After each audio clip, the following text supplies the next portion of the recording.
It's ALCS Game 2, Picks edition of the MLB Gambling Podcast on the Sports Gambling Podcast Network is brought to you by Underdog Fantasy. Sign up with our promo code MLB SGPN to get a 50% deposit bonus up to $1,000.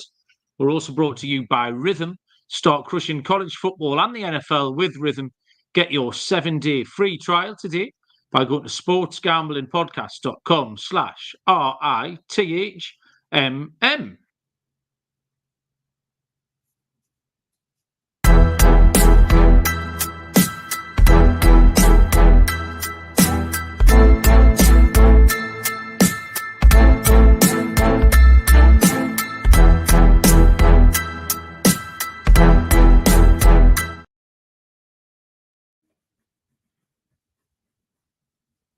Welcome, everybody, to the MLB Gambling Podcast on the Sports Gambling Podcast Network. My name is Malcolm Bamford, coming to you from Newcastle upon Tyne in the northeast of England. Today is Tuesday, the 15th of October.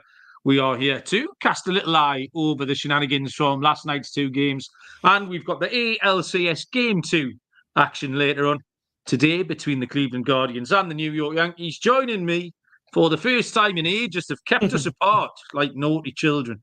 But we're back. Mr. Lonte Smith. Lonte, what's happening? Mal, man, good to be with you. I can't remember the last time we did a podcast together, but yeah, man, I'm excited about it. Glad the Yankees got a win, and yeah, I'm looking forward to chopping it up with you. It's been a while, so I'm looking forward to it. Yeah, how's your postseason been going? Have you been successful, but mainly have you been enjoying it? Yeah, it's been okay. Like you, I think we were talking off air. The pitching thing, I've been getting smashed on pitcher props. But overall, just size and totals have been pretty good. I mean, I think I picked a lot of the series winners. I leaned to Philly, but I thought the Mets would pull it out, so I ended up making more money than not on just betting the Mets at plus money in multiple situations. Thought the Yankees would get there. Dodgers was a big bet for me that came through. So yeah, overall, man, it's going pretty good. Had the Tigers in that series, in the wild card series. So yeah, man, everything's going good thus far. Hopefully to keep it going. Cash with the Mets and the Yankees yesterday, parlayed them together. So yeah, it was a good day yesterday on the diamond. It is pitching props. It's killing me. I just haven't got a handle on it, and not even close. Whether it's a strikeout prop or an outs prop, I've been miles away, and that's what happened again yesterday. Actually, hitting props were okay. Got both sides right yesterday. My first ever funeral pick hit yesterday, so we might have to try funeral bets. I'm 1 for 1 on those. But I was pleased the Mets won just to keep all the series live, because I did feel like the Dodgers, having squeezed them to death on Sunday and having previously squeezed the Padres to death, I didn't want that series just to run out of steam a little bit. And the Mets didn't. Scott yesterday absolutely called that the Mets would score in the first inning because the Dodgers were after the record. And then, this is quickly becoming one of my favourite things in baseball, is someone getting intentionally walked to get to another batter who then hits a grand slam. That's great. It's just one of the instant karma. There's a little meme of a Mark Vientos raised eyebrow just before he hit that one out. So that game was done nice and early, because the game did turn on that grand slam. Francisco Lindor was outstanding again. But in fairness, the Mets did kind of out-hit the Dodgers all night in that one. Sean Manaea was great. And then Cleveland v. the Yankees got on the right side of David Fry for over half a hit. But it was my pitching props that were terrible. Walks for Alex Cobb and Rodon strikeouts. Both were miles away. Scott hit his home run with Juan Soto. And he mentioned Stanton. He couldn't decide between Stanton and Soto. He went for Soto, but Stanton did hit one out as well. Yeah. The Cleveland matchups didn't really work this time. They went to Cantillo, the rookie, didn't they? And it just didn't happen. They pinch hit for David Fry later on. And the New York bullpen has been really good, Lonte. I mean, you're a closet Yankees fan. This bullpen really quite out of nowhere, because mid-season, it was very middle of the road. Now it's absolutely top end. Where's that come from? Yeah, I think it's just had a lot to do with the starting pitching getting better over the contrast of the season. Because usually, when you're coming in and you're in those high leverage situations, that's when kind of guys blow up a little bit. But I think the starting pitching has been a lot better as we progress through the season. Getting Cole back obviously helped that. Guys moving down in the rotation, and I think it's just overall just being locked in. A lot of it is opponent based. For the postseason, because Kansas City has obviously been struggling to hit the ball, and Cleveland, obviously, we know their limitations offensively. So, a postseason, I would say it's more so opponent driven. But overall, since September 1st, their ERA is, what is the ERA? I have it here. 3.15 since September 1st. So they've been really good and locked in when things matter. And I just think the starting pitching had a lot to do with that. Offense, kind of getting back going from earlier in the season. Still think leaving too many guys on, not being able to capitalize on certain situations when, like at the top of the, I think, second inning yesterday, it was like 2 on, 1 out. Obviously, Judge comes up, strikes out. So not capitalizing on certain situations, leaving so many runs on the board. But to harp back to your bullpen thing, I just think the starting pitching has gotten better, and just overall situational. When guys are coming in with a 1 or 2 run lead versus being tied or being down, I think they're just more loose and ready to go. And I think Luke Weaver, has done a great job as well. So long-winded answer of saying I just think that overall the starting pitching has been better, which has led to the bullpen having the success that they've had. Yeah, Luke Weaver getting some love in the chat there. Justin Dupree saying he's been a big reason for the Yanks bullpen because absolutely he was unhittable again last night. He's been absolutely outstanding and out of nowhere really. Luke Weaver's come from. The chat is live in Kicking. Skrills is live from the curb. Welcome. He was first in. Jason, how you doing? Joe Flo, Tiggs and Eddie was in yesterday. Cashed his bet. Michael's here. Michael Aravalo and Tyson as well. So welcome along, everybody. If you are about and you've got anything to tell us, by all means, let us know in the chat. Always grateful for the help. We'll get into this game too. Once I've told you first about Underdog Fantasy, one of the biggest menus for all sports, NFL, college football, MLB, MMA, WNBA, NASCAR. Use our code MLB, SGPN to claim a special pick and first-time deposit offer. Up to $1,000 in bonus cash. UnderdogFantasy.com, promo code MLB SGPN. So tonight's game is a 7:38 Eastern first pitch between the Cleveland Guardians and the New York Yankees. It will be Tanner Bibee for the Guardians. For the Yankees, it will be their stud Gerritt Cole. The Yankees are -172. The Guardians +145. The total here sits at 7. For the series, by the way, the Yankees are just north of $3 now, 3-1 on shots. With the Guardians up at +275. First thing I noticed today now, looking at just the general matchup. I did say yesterday, I took the Yankees in 5. I did think the Yankees would overpower them. Tonight's game just looks similar. It's the same game, pretty much, we're handicapping. If anything, Yankees have got their better pitcher on the mound, but it just looks a very similar game where you expect the Yankees eventually to overpower them. The Yankees are 28-8 against AL Central opposition this year now. Huge number. That's a huge number in their favour against that Central. 28-8. Bibee pitched twice against the Tigers. He was fine both times. Games that they won 5-4 and 7-0. He didn't make it out to the 4th inning either time. Cleveland did use a lot of their bullpen last night, but it wasn't really their premium players. They kept their powder dry. We didn't see Class A. We didn't see Hunter Gaddis, people like that. Eli Morgan. He was really good on the road, Bibee. 276 all year. There's no numbers, no patterns for his strikeout numbers at all. I wasn't particularly drawn to him or put off him. Everything I looked at just inspired no feelings in me, like nothing at all. Gerritt Cole was excellent in the second of his 2 starts against Kansas City. in that last series, 1 earned run over 7. The Yankees won that 3-1. He finished the season very strong, but he's not been a sharp at home. Either in the regular season, 4.31 ERA, or in his home start against the Royals in the playoffs. So his home form is a little worry. As I say, this is, to me, I get a very similar vibe to last night. I think the Yankees hold the edge, but I like the over 7. Last night's total was 7.5. We got to 7, but I think with Cole's home numbers, Bibee's not great. Cleveland will have settled in just a little bit more, maybe. And actually, it was the Yankees who used lots of their top bullpen guys last night. Clay Holmes had a throw, and Luke Weaver that we've just talked about. So there might be the odd little consolation run at the back end of this game for Cleveland. In the last 4 starts, Bibee is 3-1 to the over.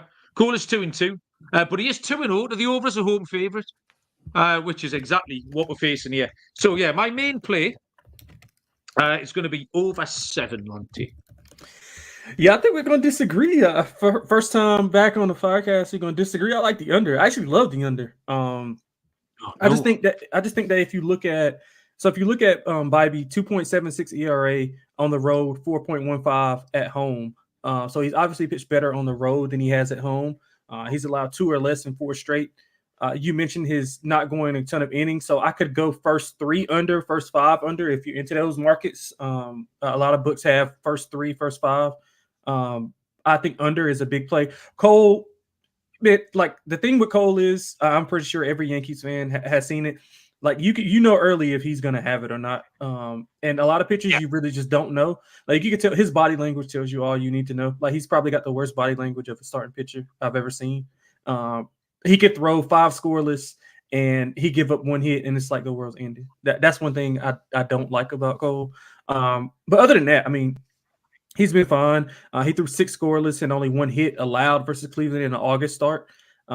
He did walk 5 batters though, so that's kind of concerning. If you look at just overall career numbers, he's 7-2 lifetime versus Cleveland, 2.82 ERA.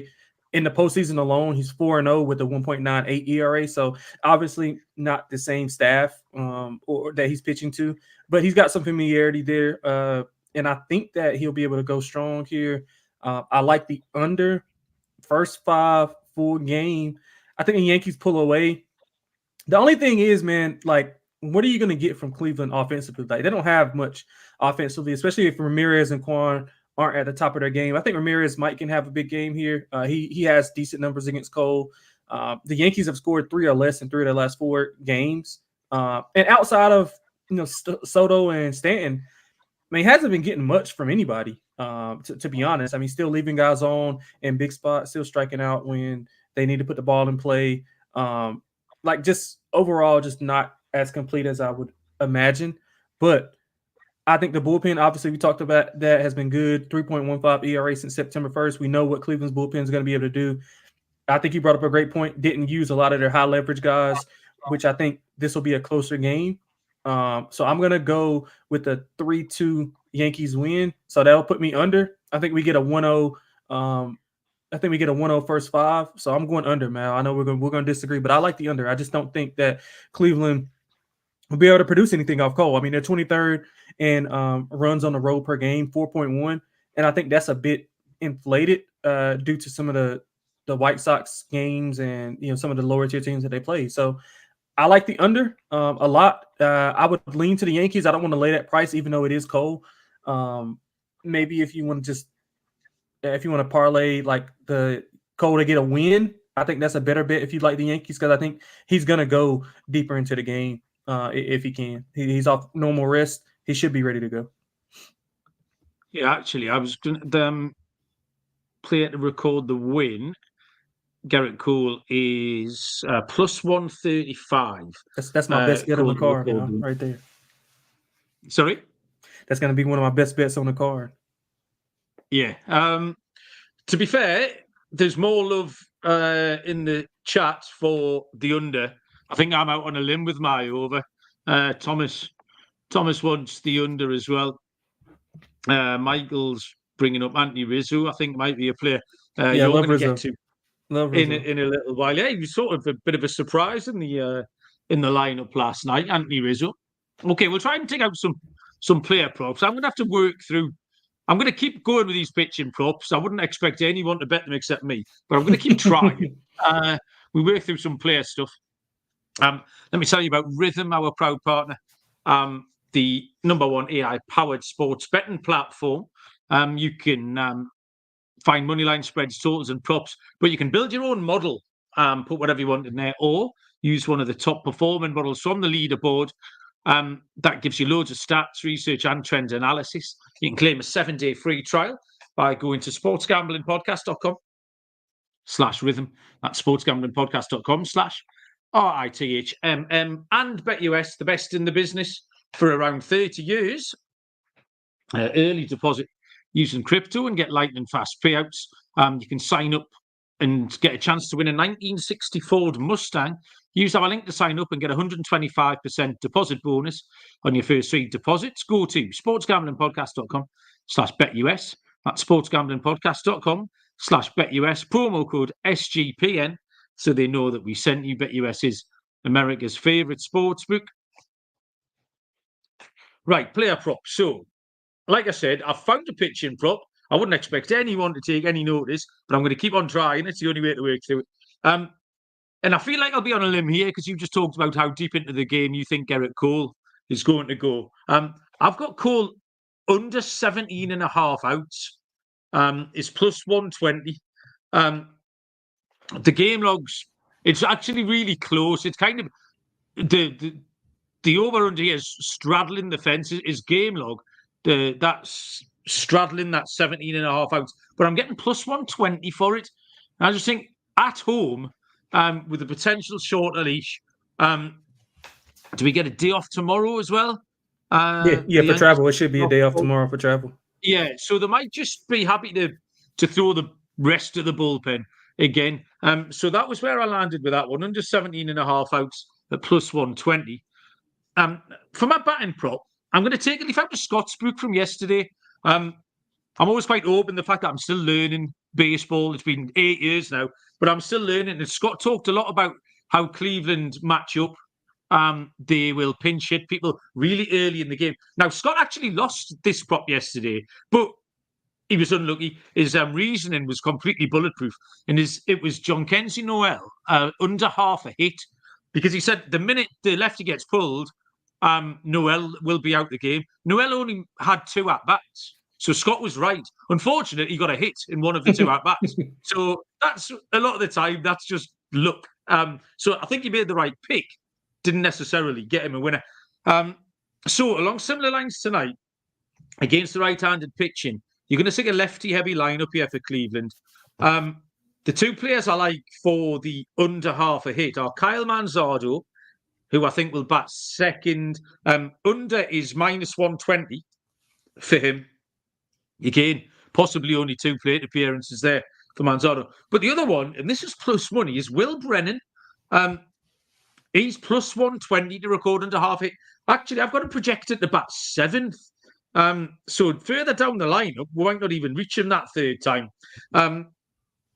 Yeah, I like plus 120 is a good price. Either of those 2 or both of them for under half a hit, Kyle Manzardo or Will Brennan, Lonte.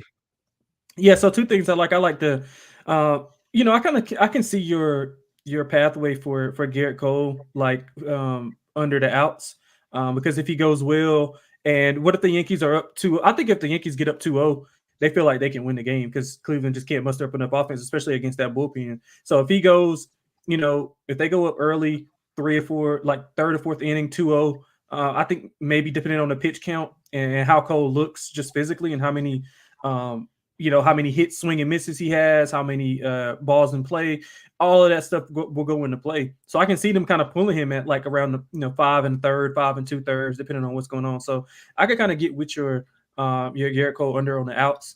I also like his strikeouts over. We saw Rodon dominate last night. He was really good. He had like no hit stuff last night. And I think we saw Cole get into a better rhythm in his last game. He was not good in his first game. At all. He bounced back really well, and I think he'll carry that over. he's actually been, a lot better at home than on the road since he came back. And it's not just in the postseason, just overall. So I think with this Cleveland lineup, as long as he can navigate between Quan, Naylor, and Ramirez, especially Ramirez, because that's been his kryptonite. Him and Devers have been Cole's kryptonite for whatever reason. So if he can navigate through those three batters, I think he'll go fine here. So I'll ladder his Ks up. So I think it's 5.5 right now. I think you can get that at a decent price. If I can get 6.5, 7, I think Cole will be really, really good tonight. As far as the hitting props, I mean, you got to keep taking Judge under.